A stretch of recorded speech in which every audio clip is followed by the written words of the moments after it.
Hi, welcome to If I Did It, a show where we analyze and solve PR kerfuffles from MMA world and beyond. I even had a laugh track on that one. That's what those were the Trump voters conspiring next to me there. Oh, here we go. Grab him by the the pooty tag. Start a take.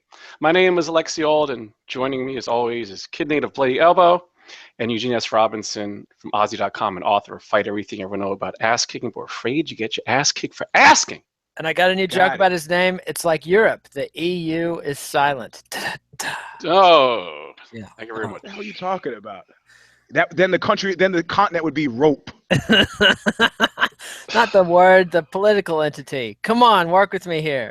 Oh Lord, here we go. All right. Some straight man you turned out to be. Okay.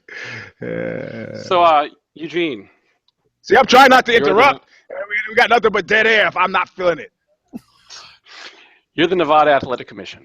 Yes, sir. You fined Conor McGregor $150,000, which is 6 times more than what the Nevada Attorney General recommended, for throwing water bottles at Nate Diaz during the UFC 202 pre-fight press conference. Was this fine intended to send a message to Conor McGregor or WME-IMG AKA the new UFC owners? I think it was intended to send a message to William Morris, and it's like I will not be up any of your Hollywood jackanapes, whether it's throwing a mouthpiece, whether it's kicking a guy in the ass, whether it's booting a guy in the chest, no matter how much he deserves it. We're not going to turn this into pro wrestling, please. But they've inadvertently given Mystic Mac an opportunity a press opportunity well worth $150,000. If I'm him, I show up at the NCSC, and as soon as I get in that front door, I start throwing hundreds on my walk, like the Jesus stepping on the palms as he returns to wherever he was going, or coming from. Just walking in, throwing hundreds. I'm sorry. I'm so clumsy. There's your 150 G's. I gotta go. Or wiping his brow with the $100 bills, excuse me, a little sweaty. While throwing them, it's like, I had somebody borrow money from me once, and I felt like Noel Coward and Jack, who was that guy, his boyfriend, Jack, God damn it. Who was Noel Coward? The guy, hey, little girl, who sang that song? Jones. Jack Jones. So those two were together, and at one point, Noel Coward was crippled, something. They were a couple? Jack Jones and Noel Coward? That is awesome. I had no idea. And they had an argument, and at one point, Jack Jones looked so, you kind of envision this kind of whatever happened to Virginia Woolf boozy setup, and, you can kind of envision Jack Jones standing by the drink cart, and he goes, you want this cock? Crawl for it. And Noel Coward falls out of his walker, out of his wheelchair, just crawling across the floor. This is what I do if I'm Conor McGregor. You want your $150,000? I've been dropping it all the way in here. Thanks, goodbye. Think about the face in quadrophenia. Hey, Carlos, can you pull that plug, please? So, think of it in, the face or stank in the quadrophenia. That's how I play it. But it's to send a message. It's like, you don't need to gin up that which is already gin-uppable. Don't do this. Don't do this. Conor McGregor was caught up in the heat of the moment. Unlikely to happen again, but that's not who they're talking to. What do you think, Nate? I think they played themselves because I think they've been high on their own fumes for a while, and they're not realizing you're not working with Lorenzo Fertitta anymore. These people are not married to Las Vegas. They're not part of the Las Vegas, Nevada community. They can take shows to California and New York. Hello? New York. That, Conor McGregor would rather fight in New York anyway. It's a bigger media market. It's potentially more money. There's a lot of hurdles. The New York MMA law is kind of bullshit and puts a lot of stress on the fighters, particularly lower tier fighters. But if you mean Vegas? Huh? You mean Vegas or New York? No, New York. New York's the bill they passed. Okay. They required all the safety measures and all these tests. So like a fighter like Tim Kennedy is saying, I got to spend $10,000 out of pocket just to meet the requirements of the New York Commission to fight on this card. Now, if you're at if you're in the fight pass portion of the card, that's a big hardship. If you're Conor McGregor, screw you, Jack. He doesn't care. I mean, that's just walking around money. So if you're Conor McGregor, you've got all the leverage at this point. You are the UFC. I mean, he owns this bitch. This guy is the only draw they've got right now.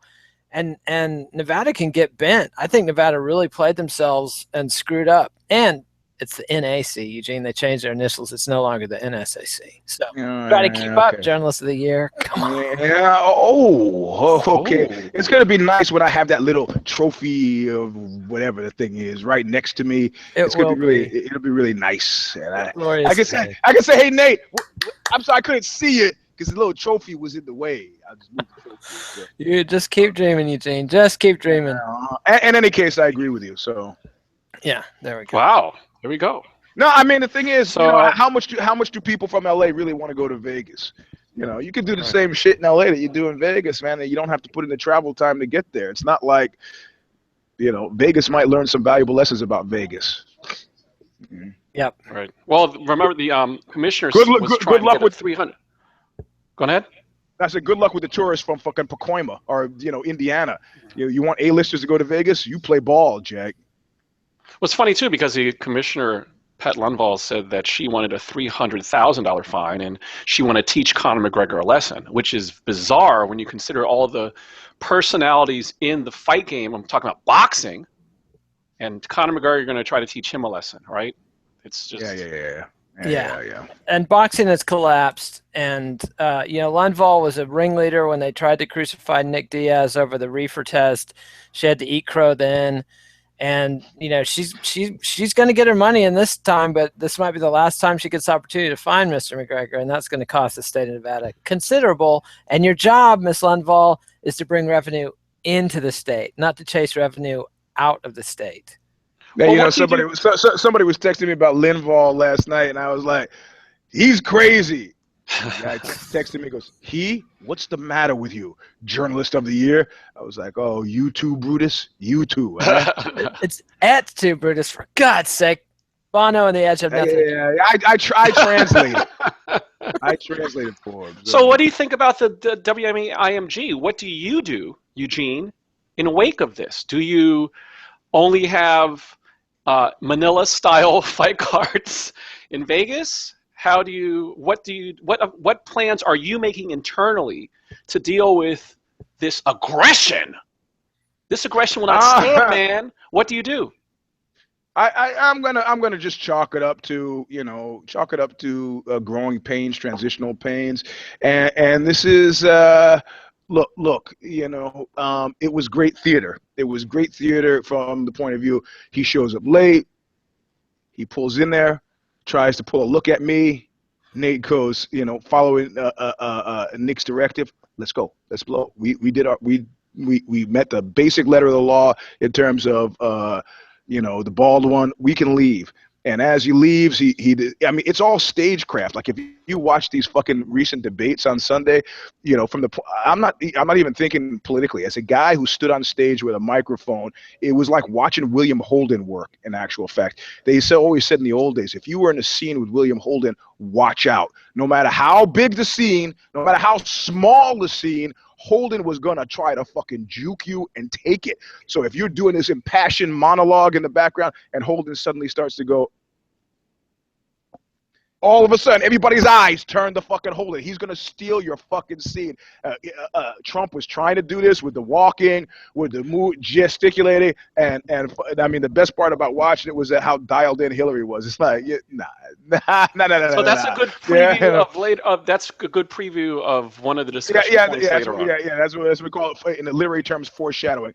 So so when they leave, Nate leaving, giving the finger, the shouting back and forth. That was great theater. If they had pulled it back with the bottle throwing, it would have been perfect. So all we're doing is kind of calibrating. Just it's a minor adjustment, minor calibration. Right, golf. Dude's playing golf today.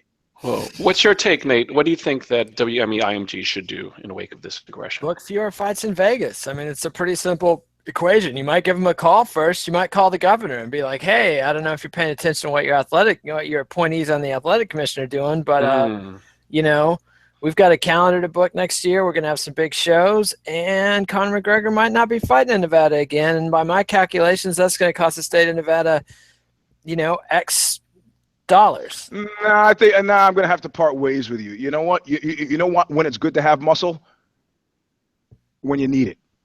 You don't need muscle for this. Do you need a fruit basket? This is a minor. I mean, $150,000. You think Conor McGee is gonna miss that? Who the fuck is gonna miss that? I think it's less the money and more the bullshit. I mean, yeah, but I mean, he's relatively insulated. He's got to focus on what's coming next. And I mean, the issue for him is, I do not think that Eddie Alvarez is going to actually beat him. But that's not the issue for him. The issue for him is to keep the money train. I mean, at this point now, all his concerns should primarily be extra fight concerns, because all he has to do to stumble is not necessarily even lose a fight. All he has to do is turn into GSP. There was a point that we would break our necks to see, GSP put away Matt Hughes. He got Matty Serra. The guy was savvy, crafty, athlete, not fighter, but still savvy and crafty. Oh, he was a fighter. When he was kneeing Matt Serra in the ribs, that was some fighting. I mean, that's what I'm saying. That's what I'm saying. But there was a point at which dude transitioned, his athlete side became ascendant, and so we're watching Conor McGee for extra fight reasons now, and can you generate the fucking heat? If he fights a GSPS, a latter day GSPS esque fight, he's actually fucking done. I mean, in other words, got more the than road he can get away. Yeah, he's got a few, but the road to where he's going is fraught with all kinds of fucking peril. In addition to the fact that if he knocks off 3 in a fucking row, is he still even interested? It's a number of different plates that you got to keep spinning, and a much lesser factor for him is whatever kind of message you're trying to send. He's got his plate full, and he's got a whole lot of things he needs to consider right now. $150,000, that his accountant can pay that. He's not focused on that. It's not his argument. The argument is it's top office stuff. It's nothing to do with him. Well, speaking of top office, I'm going to throw a curveball to you, Nate, and Eugene. You can add on after. I never could hit a curveball. That's why I never made it in baseball. And I couldn't field or run, but anyway, go ahead. You're a major fight promotion, and Greg Hardy has just announced the controversial defensive end for the Dallas Cowboys issued a statement to MMAfighting.com that he is embarking on an MMA career. He's a former Pro Bowl player, plays for Dallas, had issues with domestic violence, was arrested for cocaine possession in Dallas, Texas on September 26th. Do you take a chance for the quick publicity for a Greg Hardy fight? Hell yes.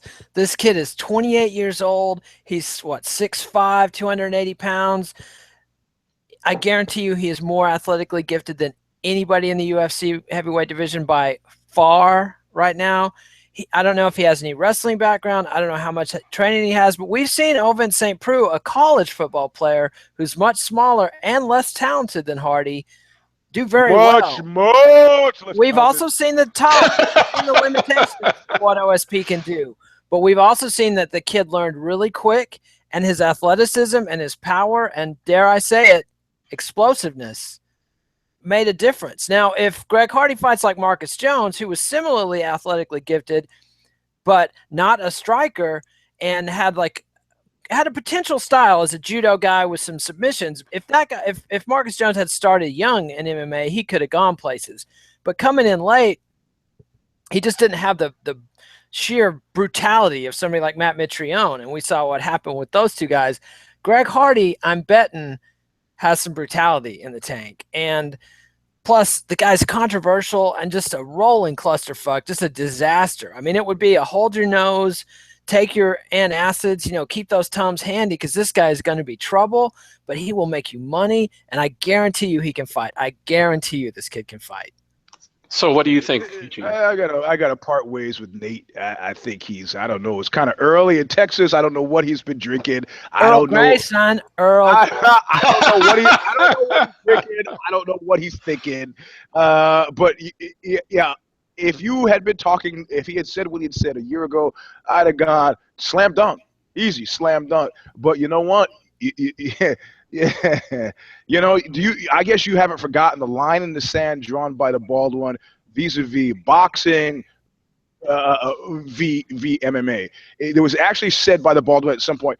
Hey, our sport's not chock full of felons. When he got into that battle of words with Bob Arum, they don't need the grief, man. They just don't need the fucking grief. Bellator does. Yeah, yes. So then the calculation becomes, is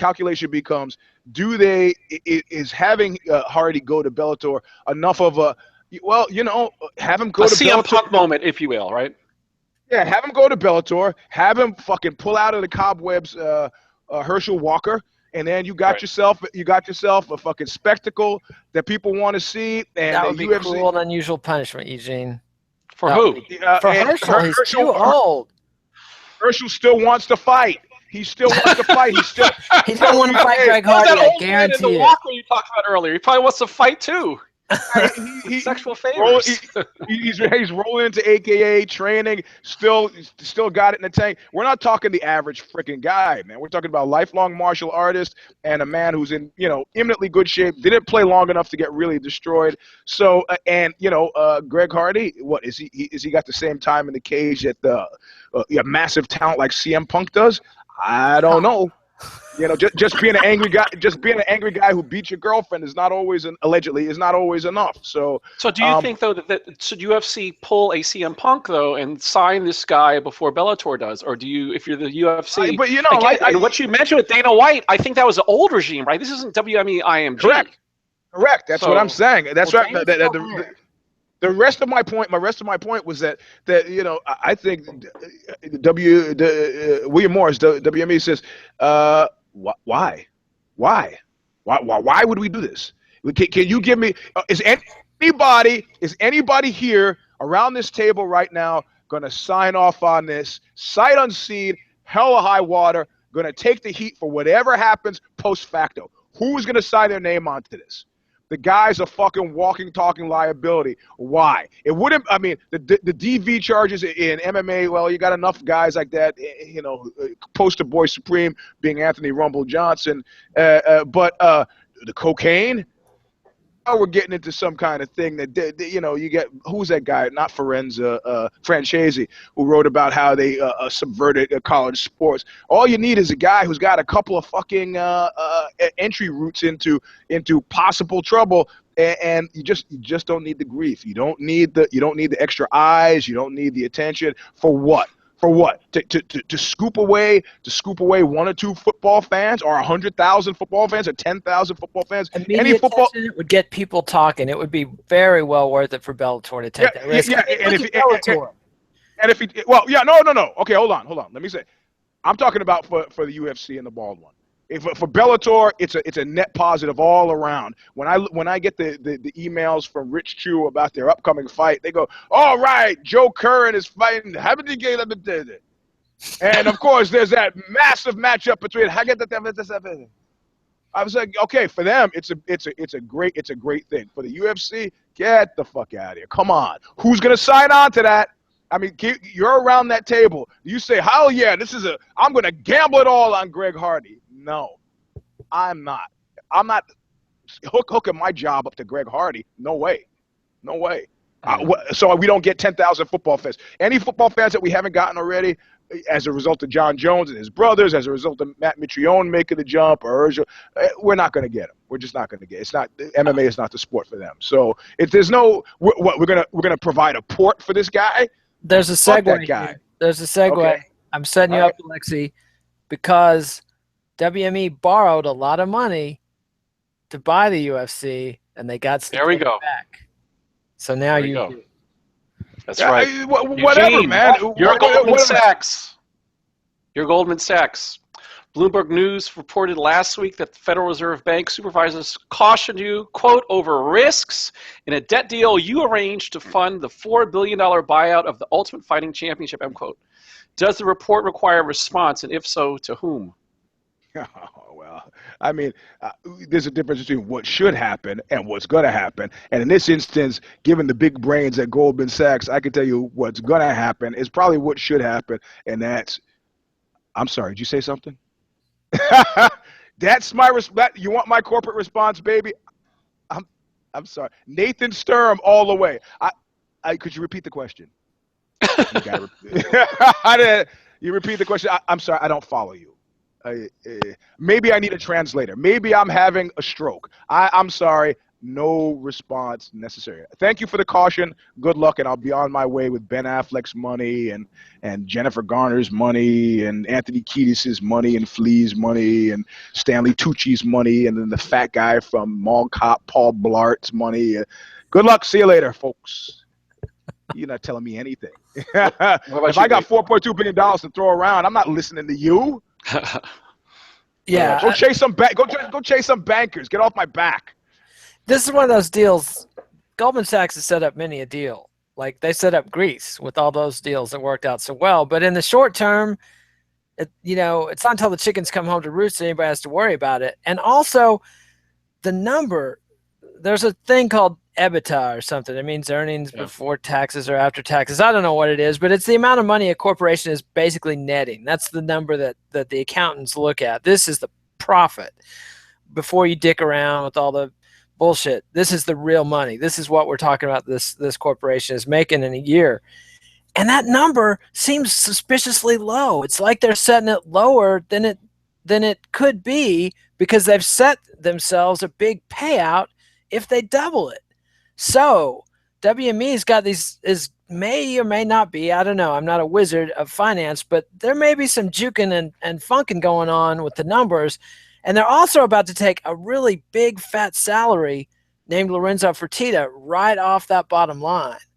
So no more $38 million beach houses in Malibu. Yeah, well, he's got a lifetime supply. But I mean, there's something fishy going on here. The way the UFC, WME, Zuffa, they're not particularly bad actors in American finance. The whole system is completely fucking rotten to the core. Don't hate the player, hate the game. These guys are just working it like anybody else. And I don't think it's not a public company. There's nobody that's going to be stampeding for the exits. You're seeing all this dumb money from Ben Affleck and everybody else coming in. And I think that's pretty genius. And so we'll see if they can double their money and cash out, take their big, considerable several $100 million bonus if they meet their goals on their revenue. So let's go to how you set it up, Nate. What do you mean? How I in set terms it up? of the Greg Hardy equation, then? So I mean, does that play any role in terms of whether or not the UFC, if you're WME-IMG signing Greg Hardy or getting in the Greg Hardy business? Absolutely. I think you need that kind of revenue. Like CM Punk may have been a disaster in the octagon, but hold for on a numbers, do you know who Greg Hardy is? He does not know. Who follows MMA? Sorrow? No, Sorrow's a lunatic. I'm just asking an average adult male. Let's see. Well, come to Texas and ask some Cowboy fans. They know who Greg Hardy is. Oh. Did Greg Hardy play for Dallas? Oh, yeah. Do you think Jerry Jones would allow that big UFC event in Dallas in the stadium with this? Well, Right? I don't think Jerry's one to hold a grudge. I mean, this is a guy who hired Barry Switzer and employed Michael Irvin for over a decade. I think Jerry Jones has a lot of tolerance. But also, you need to. Well, I mean, in any of my dealings with billionaires, I've met a few billionaires. If I could say if there's one thing in common, but from billionaire to billionaire, is that they tend to be, in large and small ways, amazingly controlling. Now I expect it from my guitar player, who's broke as a joke outside of his trust fund. But if I had $1 billion, when I had money, I was the most happy-go-lucky, generous guy. People would ask me for money. I go, sure, a friend of mine, I need $700 to buy a bass rig. I was like, sure. I was giving people cash. A chick I used to go out with, I need money to buy a car. Sure, I give you the money. I didn't care. I mean, I didn't have but the ones who keep their money, because now I'm broke again, the ones who keep their money, super fucking controlling and ceding any of that control. So the idea that Greg Hardy is going to go, oh yeah, well, how about this? I'm going to use my egress route here and develop a secondary career in mixed martial arts because I can. Yeah, I don't think anybody on the football side of things is interested in having that be a successful jump. In fact, if they're interested in having it happen at all, I think they're interested in having it happen so he gets fucking murked in the cage and Right. other players go, yeah, okay, maybe I'll From be their nice. standpoint, it's good riddance to bad rubbish. I mean, Yeah, exactly. It's like Yeah. it's a Mario boat lift all over again. Does the UFC, does the WME need Tony Montana? yeah. But nonetheless, America got a lot from that, not just full prisons, but some great conga players and coke dealers. And I mean, But I think you brought up something very interesting, Eugene, which is there are a couple of things. One is from a Jerry Jones perspective, is it a situation where he can handle Greg Hardy, who, I mean, he was a part of the Greg Hardy business. I mean, Greg Hardy was in Carolina, now he's in Dallas.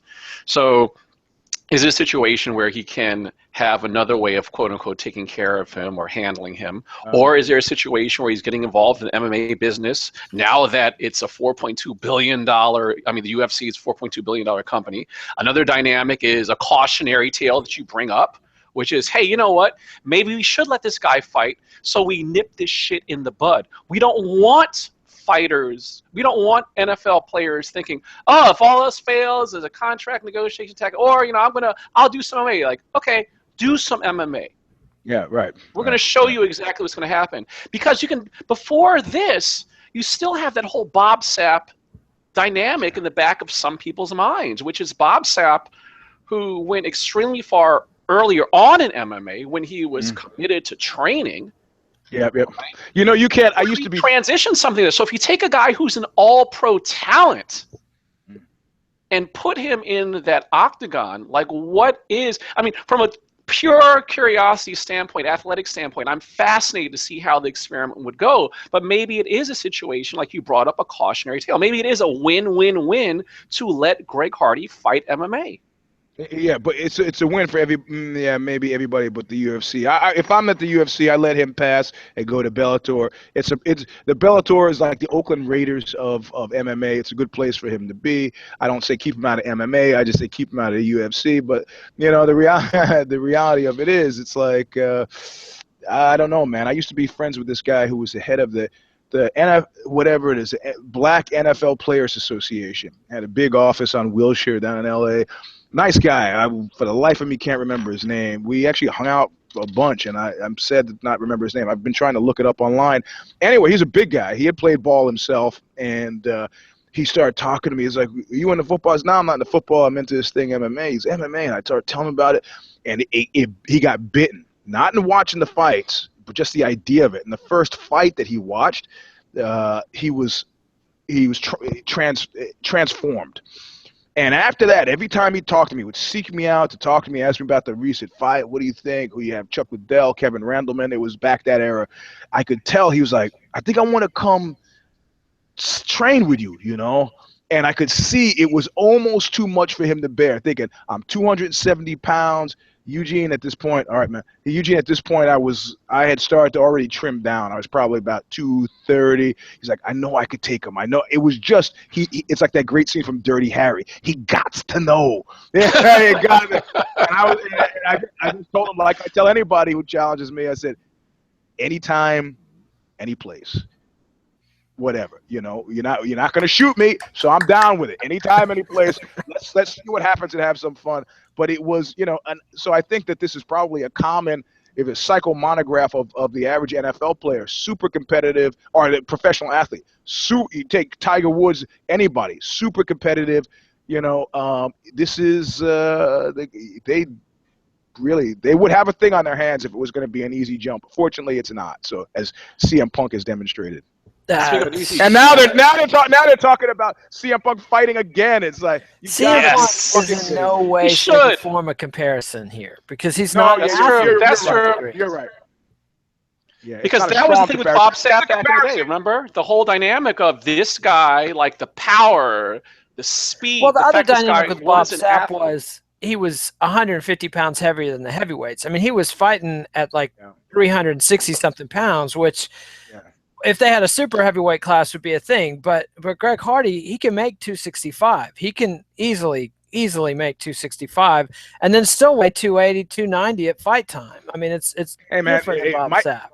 Mike Hogan is driving a Mercedes Benz because of Bob Sapp. Man.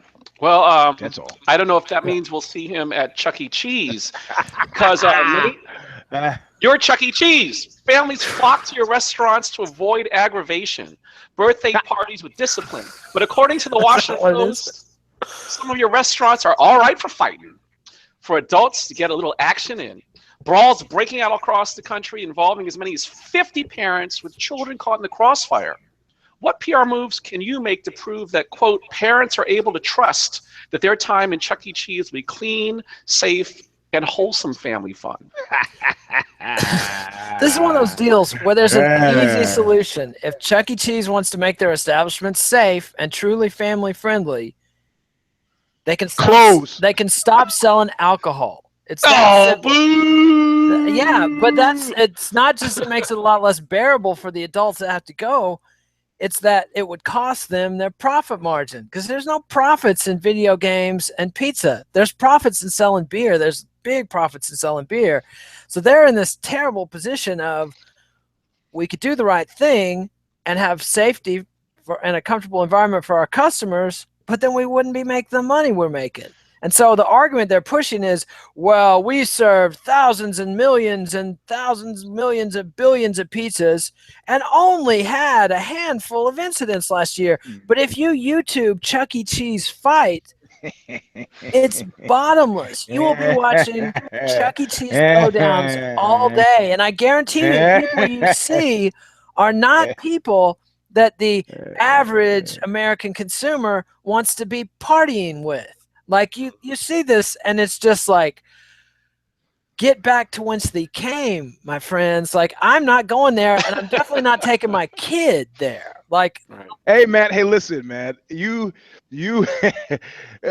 Nate knows. Alexa, you're a new father. I don't know if you have time to know, but it used to be one of the highlights of my early parenting career to like, okay, the first few years of my kid's life, I lived in East Palo Alto, right, which was the murder capital of America.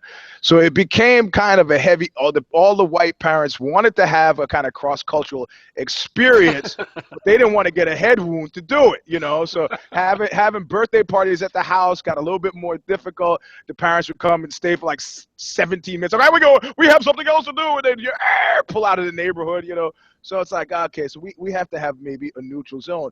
But as a point of protest, I was like, you know what? Let's go to that place with the big fucking rat. The big fucking street ghetto rat that's the mascot. Let's go to that place. And it's the kind of place in the old days where conceivably I would have taken a lot of LSD and gone and just hung out there because of the lights. And then if you stay there long enough and watch, in addition to enjoying the uncomfortability of all these upper middle class parents with the, you know, with the kids peeing in the little colored ball pit. I actually saw kids standing at the colored ball pit like that little like the little, was it the Dutch peeing, just pissing in the balls. It's like, oh, and I'm just enjoying it. And the rat comes and the rat is doing like breakdancing at the table with that shitty fucking pizza. And I'm looking at all these upper middle class parents. I'm like, ha ha ha! Welcome to hell, you fucks. You know, so yeah, you know, I wouldn't let my kids play in the ball pit. I would say, hey, do you see that kid peeing in the ball pit? They're like, yeah, they would not play in the ball pit, so that's fine. But yeah, Chuck E. Cheese, I want Chuck E. Cheese to keep being Chuck E. Cheese because Chuck E. Cheese is like McDonald's, man. If you're stupid enough to go there, you get whatever's coming to you, you know? Eugene, how many parents asked you after that, like, hey, Eugene, when we going back to Chuck E. Cheese? I know you had a couple of them that wanted to go back. Not a single one, man. They went back. They went back. They didn't tell you, but they were going back to Chuck. I'm telling you. There's at least one parent that made their way back to Chuck E. Cheese. They probably didn't tell everybody else. Right. Well, no, eventually we moved out of East Palo Alto, so it was easy to have birthday parties at the house, you know, because then, you know, white folks would come to. Without white. They would come to a non-murder capital if they felt okay bringing their kids. So Chuck E. Cheese, yeah, gonna stop serving beer? Fuck you. Anybody who comes into Chuck E. Cheese, with the ball pit full of urine, the fist fights over the pizza, the cancer-causing pepperoni, whatever, Jack. It's all it is a wonderland of the senses. Stay as you are. Stay golden, pony boy. Well, speaking about staying golden and ponies and all these kinds of things, Eugene, you're Melania Trump. Oh, yow. You broke the vicious political life cycle of serving as a PR prop for a perverted partner, standing by her man at a press conference. Instead, you sat at his presidential debate wearing an $1,100 Gucci shirt marketed as a, quote, pussy bow, end quote. Your husband's campaign spokesperson may have told CBS's Sopan Deb it was, quote, not intentional, end quote. But after watching you give Donald Trump the cheek after the debate, my spidey sense is tingling. So spill the tea. No. This is a common thing that happens in battle, where you imagine your adversary is a lot smarter and swifter and more. Did you see their faces when they marched out? It looked like a fucking reunion at Abu Ghraib, man. The sons, and Chuck E. Cheese. Yeah, Chuck E. Cheese. The sons, the daughters, they were fucking gripping, and they look like a family under fucking siege. Do you think, look, there's certain things that are culturally transferable. I don't think but I'm going to wear a pussy bow. That'll show them. I mean, are you kidding me? Look, I knew a Hungarian woman. She get real angry at me. She would call me a peasant. I guess that was big deal in fucking Hungary. You call somebody a peasant, they're supposed to be super offended. I would just laugh. I go, what the fuck is that? Well, a peasant? You mean a tenant farmer? I think it means he could have you dragged out and whipped. Is the no, that she means a slave. That's very, very different. Peasant slave is kind of the same. So look, they are. What you're suggesting is that with the house burning down, I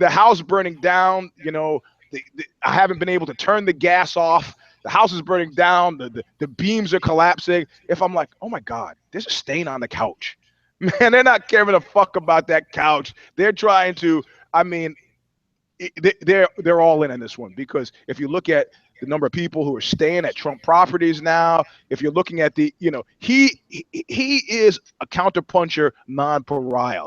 He's like a 5-year-old child. He gets attacked and he immediately attacks. And he's realized that when he opens his mouth and says, I'm going to be president and I'm going to put her in jail, that worm is going to fucking turn if he's not president. You're going to get the IRS up his ass. You're going to get the Gaming Commission up his ass. You're going to get everybody up his ass who they can send up his ass. People have long memories. This shit's not going to be forgotten. These guys are playing for their fucking lives, not concerned about bows, okay? And if you think she was happy, if there were happy words exchanged and she was involved in strategizing post facto, when she finds out that 3 months after she fucking she was pregnant with this guy's child, that he's out macking on chicks. Yeah, she probably knew it, but it's nothing like knowing it with everybody else. I'm telling you. Can you imagine any of these women want to fuck Donald Trump? No, it's a calculated business venture, and if it turns, it turns, and nobody's happy about that. They're not thinking about pussy bows, What do you think, Nate? So she's in for the ride, because she's got to get a payday. But and what that means very specifically is life is different if you're getting divorced under 10 and over 10. For those of you who don't know, if you're over 10, you're long-term married. Financial arrangements are very different, prenup or no prenup. If you're under 10. Under 10 years married, is that what you mean? Here's 10 years married, you have a different type of footing in divorce court. So here's what I think. I thought this was just nonsense, like Eugene. Then I got my wife started on this topic, and I got a deluge of links about pussy bow, the whole history of pussy bow. Here's what Jezebel says about pussy bow. Here's what Rack says about pussy bows. Like, women are thinking about this stuff, and they know about this stuff. Fashion has names and it has meanings that are oblivious. Like, it's a secret world to men. I'm constantly learning. No, you're right. I asked 4 or 5 women under 40, and they didn't know what I was talking about. Yeah, but women who are a little over 40, around 40. Hey, you say my wife's over 40? Because nothing wrong with a wife being over 40. Well, she is, but that's Yeah. neither here nor there. Right. Okay. But the Nothing thing wrong with is, there's a white whole women. history of these garments with the pussy bows, and it was a whole thing about women trying to make it in the workplace and adapt to men's fashion. Like, you know, women in the 80s would wear these jackets with shoulder pads, and the pussy bow was it was like an attempt to have a bow tie, like being sort of a dude but still feminine. And Okay. All right. So, assuming for a second that neither one of you are insane, why don't we say what message were they sending by wearing a pussy bow? I mean, why doesn't she come out like fucking Doctor like Ernst Blofeld with a pussycat? I don't know what she was thinking, but she was thinking something. And the fact that he used that word in the video, and she's wearing a garment called a pussy bow, there was some commentary, and I think. Well, and also another thing I is, don't know what she was saying exactly. No offense to her and her psychological or mental process or mental acuity, but what about the people who are dressing her, and what are people who are putting things together? That's the thing to keep in mind, is the fact that I'm not even assuming that I asked Melania Trump because I wanted to give her the benefit of the doubt, but at the end of the day, when you're steeped within a campaign, I mean, even not steeped within a campaign, sort of picking out your wardrobe, what this means, what signifiers are going out there.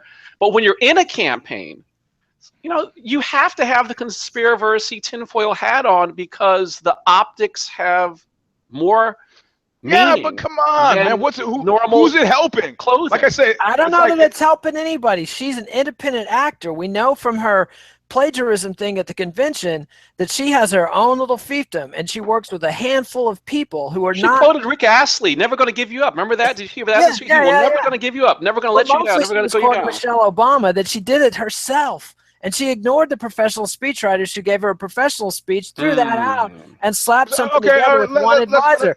So I'm saying she's operating as an independent actor, and she's sending a message to somebody, and it might be just personal between her and Donald. It might be personal between her and who knows what she's trying to communicate. But something is there. Let's go back to Anton LaVey, who introduced me to the phrase "key bono." Who benefits?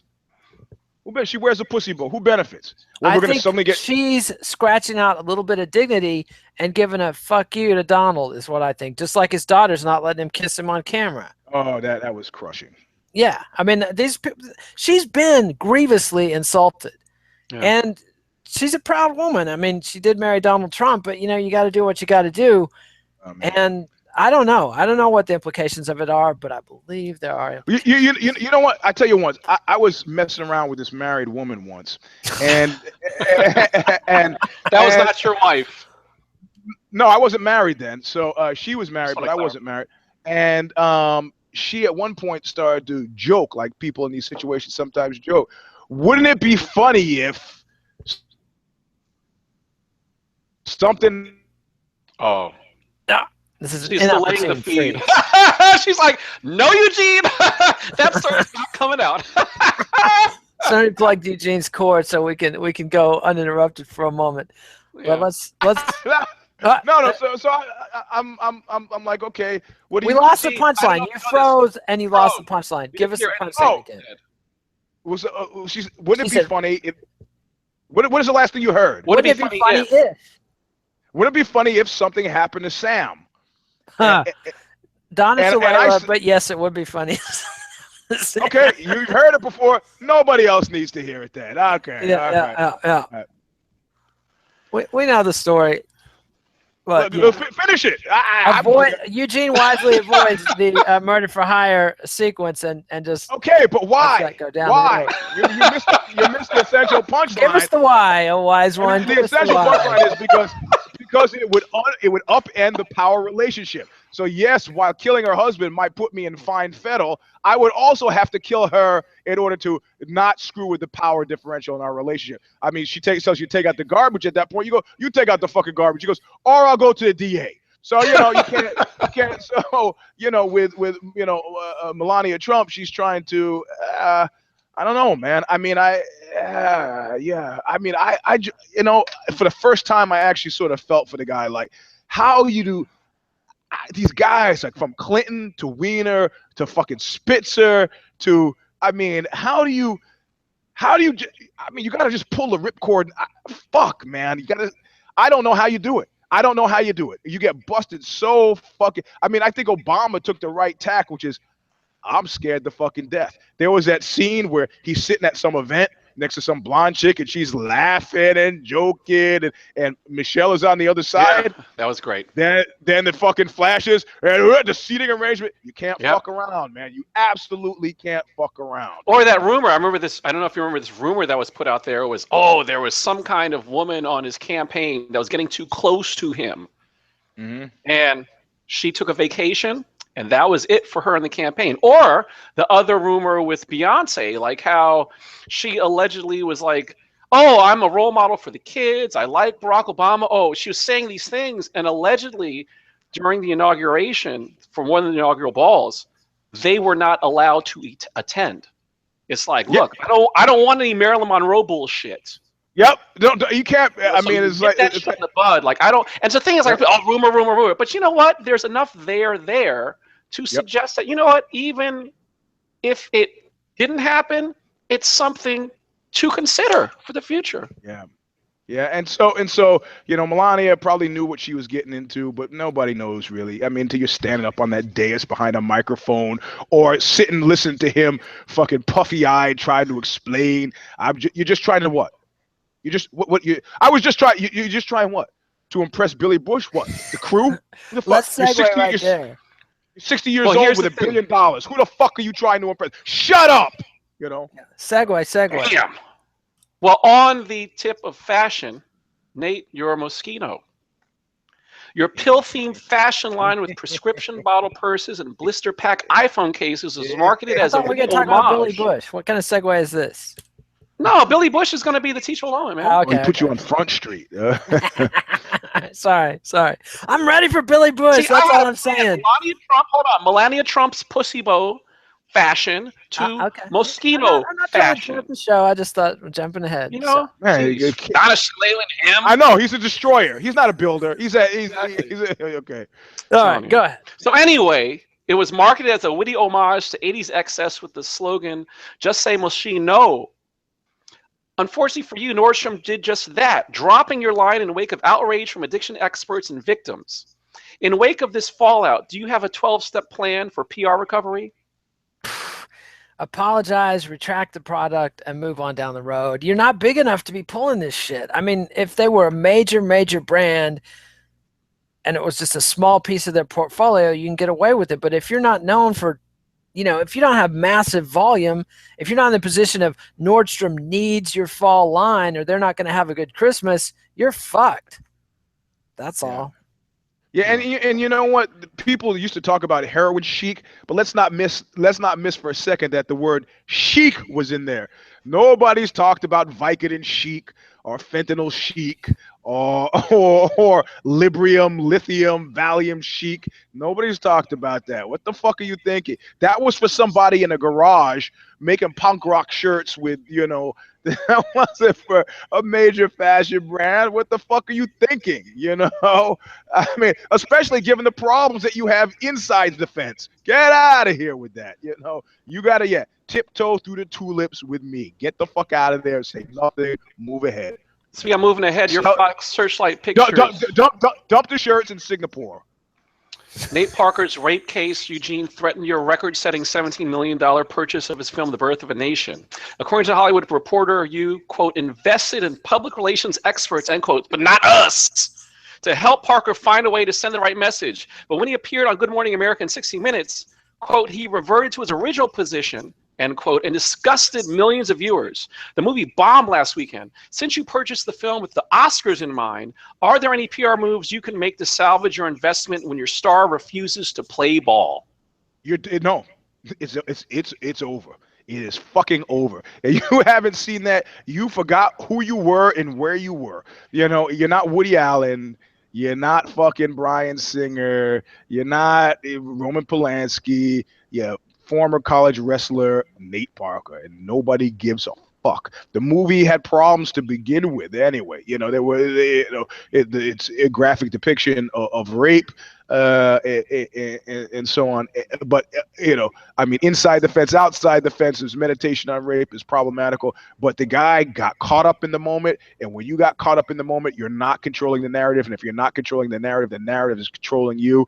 And what we said on the show, what he should have done, what he absolutely did not do, is throw himself on the mercy of the fucking court. I mean, in other words, what people want in that moment is the real you. And if the real you is, following the Aristotelian line of no man consciously does evil, if you are still in your quiet, wake up alone in the middle of the night moment saying, well, she did say what? Hey, man, whatever. If you don't feel bothered by the fact that this woman believed enough of what she said so that she exited the planet prematurely, then God love you. Stick to that line so you can enjoy that 17 mil for however long it lasts. But if there's a scintilla of doubt and concern, you need to bear that, and the public needed to see it. And we wanted a naked, honest moment, kind of bearing of your soul. Shed a fucking tear. I'll do anything to make this right with the family. They've lost their most precious asset.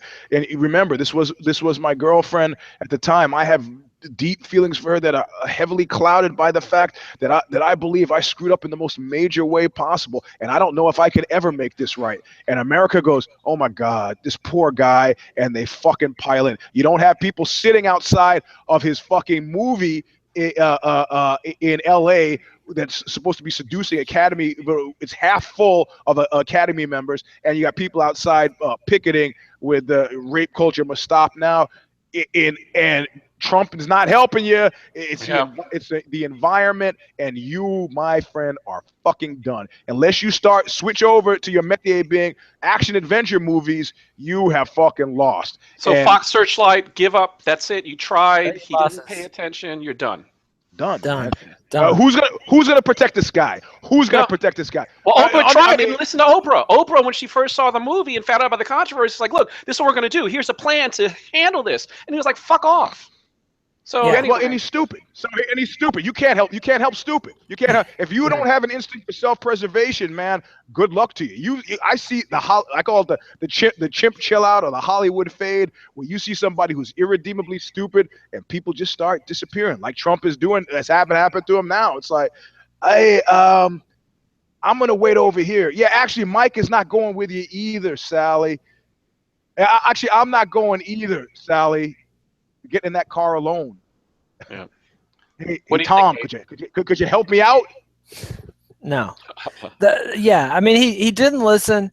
And when you don't listen to Oprah, you're fucking stupid. I mean, Oprah is a queen. Oprah is a powerhouse. She's a billionaire. She's got millions and millions of people who hang on her every word. She can take a nothing book and make it a bestseller. She can take a troubled movie project and redeem it. If he had done some tearful contrition on one of Oprah's shows and talked to her, I mean, the thing is, like, fundamentally, this is a real thing. He hurt somebody, even if he was acquitted in court, and his insistence that he was proven innocent. That's not what a fucking court does. It either proves you guilty or it doesn't. It doesn't prove you innocent. It just says we don't have enough on you to prove you guilty. And insisting that you're innocent, bullshit, you are innocent. Your buddy got convicted. The woman killed herself. This was a disastrous situation. You're bullying her like when, on campus. Like she had to move off campus because you're standing outside of her apartment and running your mouth about how she's a slut and a whore. I mean, it's just... Yeah, it's piggishness. It's assholism in the highest degree. And he revealed his true nature, and nobody wants to see that right now. I mean, that's not what we want to see.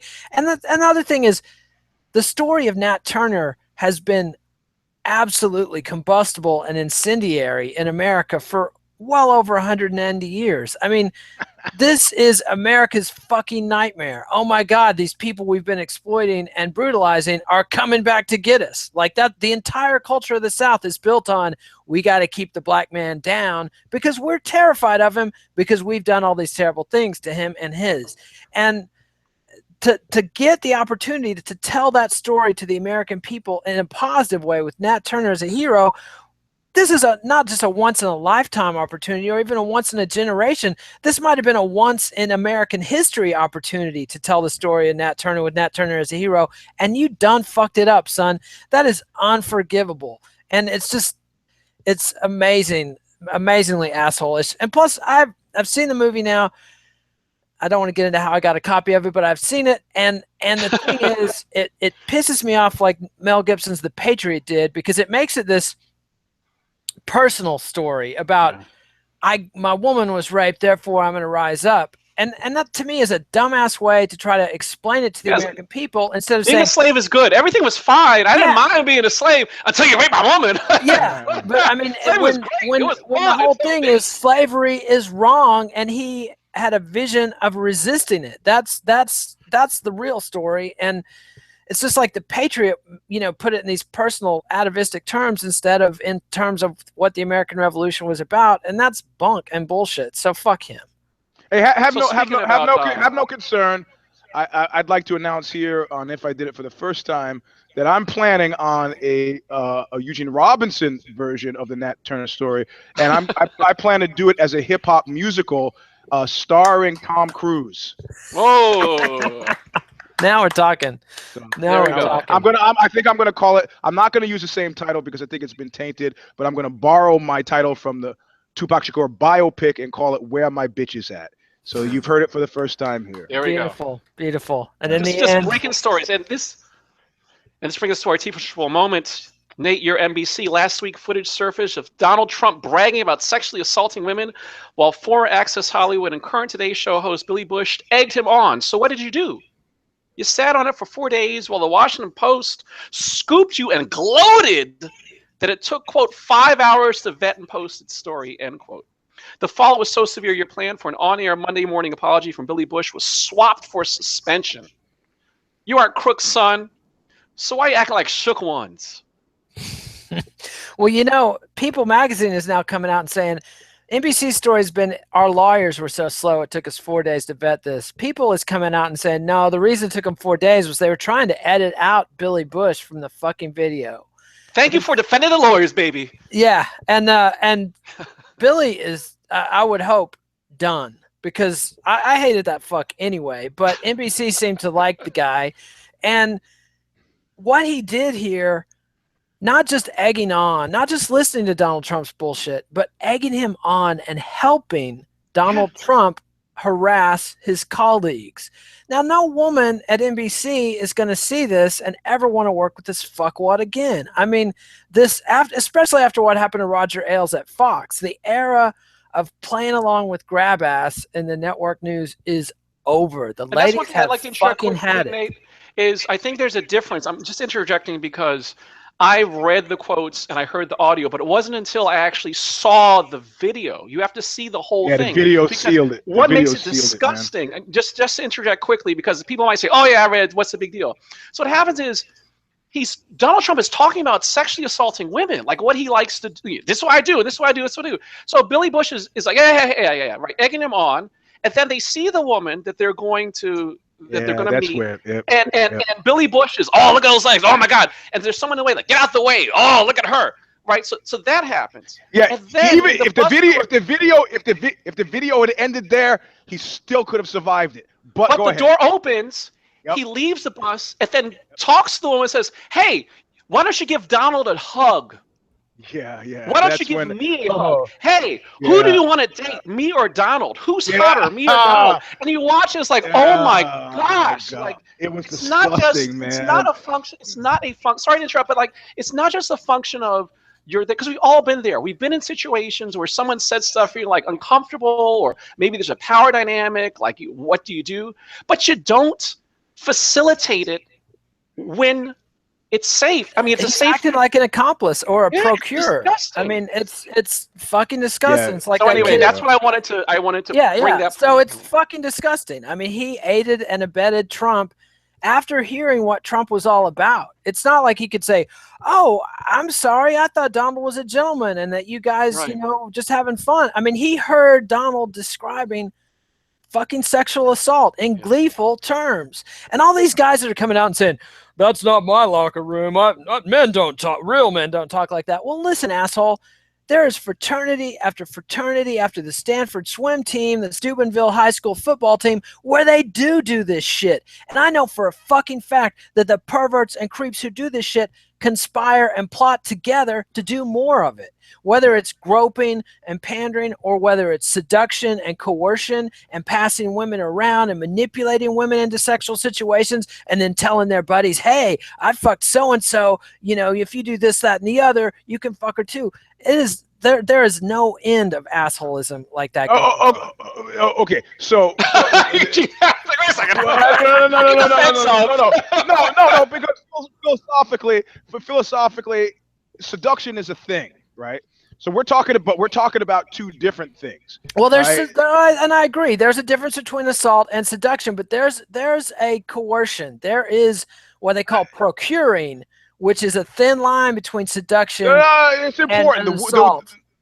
There was a woman who wrote a piece for, I think it was the Daily Beast, that was great. She goes, I think the piece was called "Women of America, All of America was trumped" or something. And she goes, as a woman, this is your worst fear, that the guy that you thought was a decent upstate is in actual fact a disgusting fucking creep. And the video was made not by so much what Billy Bush did after the bus doors opened and they came out, but the delta between what they said and who they really are and who they presented themselves as. It's like the movie with Roddy Piper, It Lives, where all of a sudden you put on these glasses and you see, oh fuck. I mean, on Knuckle Up, I talked about the girlfriend who said to me, you know, what's the difference between you and a scumbag? And I never actually finished making my point on that show. The difference is that a scumbag is much like Dianetics, is actively concealing their end game. Where the difference with me is, I would tell you right up, I want to have sex with you. I'm not. There's no trickery involved in Eugene's seduction tactics. So yeah, you know. So there is a difference. I'm not condemning the seducer, and that's not what I'm saying. I'm talking about assholes that seduce a woman and then pass her off to their buddies and manipulate her into situations that are way beyond what she signed up for. Even still, there's a friend of mine in college, freshman year of college, says, I just had sex with Betty, and I had always liked Betty. I go, really? No way. He goes, no, I just did. I go, are you going to go out with her? He goes, oh, no. I was like, well, do you mind if I go? Is it weird if I go out with her? Is it going to be like a weird friendship thing? He's like, well, no, but why would you? Well, because I've always liked Betty. He was like, well, fuck, go, whatever. And I ended up going out with Betty. I mean, it didn't bother me that she had sex with my friend. Was that good use of information? Was it predatory? But that's not what I'm talking about. Of course, and I just want to maintain that we're talking. I'm trying to own in on why what Trump and Billy Bush did was so completely repellent, and it was completely repellent. And this is the important thing, and that they thought it would work against the Clintons, and it didn't. It's important because at base root, you don't get the sense, and nobody believes that Trump likes women. You don't fucking believe it. You can truck out 18 ex-girlfriends and Monica, but you get the sense that Bill actually likes women. That's it. I can't put my finger on it. I can't do anything, but I know Juanita Broderick is saying, like me. Oh, he raped me. You know, I don't know, but I know at base root, it seems to me that he likes women.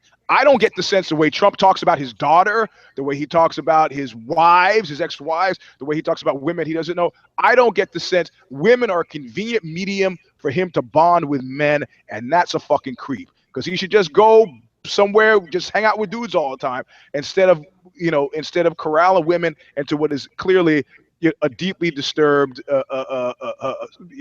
psychosexual landscape. So, man. Yep. And yes, Billy Bush is fucking dead. Yeah. So that brings us to Eugene's Lost Battalion, Phantom Toll Booth, Dark Star. Who's on it? You know what, man? I'm reading some of the commenters. I'm seeing these people giving me thumbs down for the show. I got the knowledge whisperer, and he's like, Biz Ping and the scoring.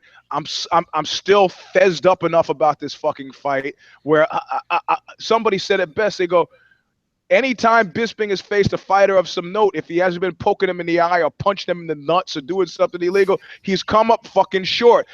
And back to the point of knuckle up, you know, a whole fucking organization doesn't want to hurt this guy's feelings.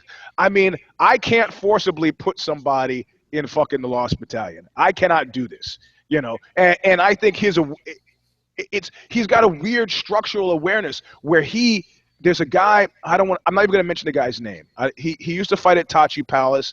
It seemed to me that Tachi Palace on the Indian reservation had cut a deal with the reservation because this guy, against all odds, seemed to win every single fight. You know, and I said, they're going to get that guy hurt because they're giving him tomato cans, and he really he's drinking, he believes this. And drinking the Kool-Aid. It's drinking the Kool-Aid. Yeah, Bisping is in the same position. He's not getting up there and celebrating because he figures he believes it. He believes it. So I can't take anything away from the guy. He believes it. He believes he beat Matt Hamill legally, fair and square. Believes he beat Henderson fair and square. As far as I'm only giving him Rockhold. I'm only giving him Rockhold. There are a lot of other things. It's like, come on, man. So where is this guy? You know, I know where he thinks he is. Where is he really? You know, I'd like to put him in the, but his myopia is 360 degrees of myopia. I can't put him in the Lost Battalion, but I gotta put him somewhere, and it can't be where he is now at the top of the pile with a belt around his waist. That, yes, he earned it by taking it from Rockhold, but this was a mockery of a travesty of a sham. I don't care if it had been if it had been a split decision. I'm all in. Split decision, unanimous decision. Get the fuck out of here. No, come on. You look at what a Sheenan scorecard. Come on, don't. It puts hornets in my brain because it plays on a certain dissonance, and I just can't. So I don't know, man. I don't know. Man, well.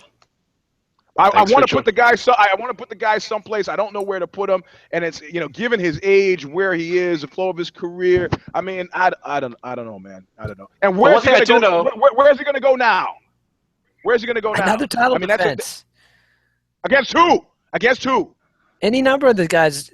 One of the against somebody he can juke the way he's juked all of his top flight talent. Where does that happen? He fights in Manchester. Get beat quickly. Just relax. They're going to book him against somebody who's going to put him in his place pretty quick here. Soon enough. He already had his gimme fight, which wasn't as much of a gimme as everyone thought it was going to be. No, it was a great fight. I'm glad they gave it to him. I thought it was awesome. Yeah, I know, it's true. But what I'm saying is, you know. It was a great. I'm not talking about the decision. I'm not talking about the scoring. I'm talking about the fight itself. It was a wonderful fight. Yeah, but you did the last part about you glad they gave it to him. I'm not glad they gave it to him. I think Hendo deserved it. It was a great send-off for Hendo. He won the moral victory. He whipped Bisping's ass. It was very entertaining to watch. So you think Bisping deserved it? I scored it for Bisping just because that's how the just game is scored. Dan won the fight. Bisping won the sporting contest. That's okay. All right, I'll accept that. I'll accept that. I'll accept that. Those. I think they should under the rule. I think they should send him out to find Cecil Peoples. I think they're going to send him out to find Jacare, and that'll be that. Okay. All right. Anyway, man. Well, thanks for joining us. Follow us on Twitter at Eugene S. Robinson, Kid Nate, Alexi Old. Eugene, show him how to give the thumbs up. I can't. I'm close to having my spirit, but I give a little. Can't get it up. Can't get it up. Oh, he can get it up. All right. Well, feeling strong now. I can't. I'm sorry. My knuckle up was just like an hour of rage. I just couldn't, you know. I tried to be even-handed about it. I just couldn't. I laughed all the way through it. It was a delight. Leave comments on YouTube. Subscribe to MMANation.com on YouTube. MMA Nation at iTunes. Visit Bloody Elbow. Read Eugene at Ozzy.com. Be sure to check out all three of us on Amazon.com. Spread the word, especially in this strife-filled, most interruptions ever episode. Railroading from all sides, but we love it. We'll be back next week with another edition of If I Did It, and we don't know what we're going to be discussing yet because the PR mistakes have yet to be made. Thanks, fellas.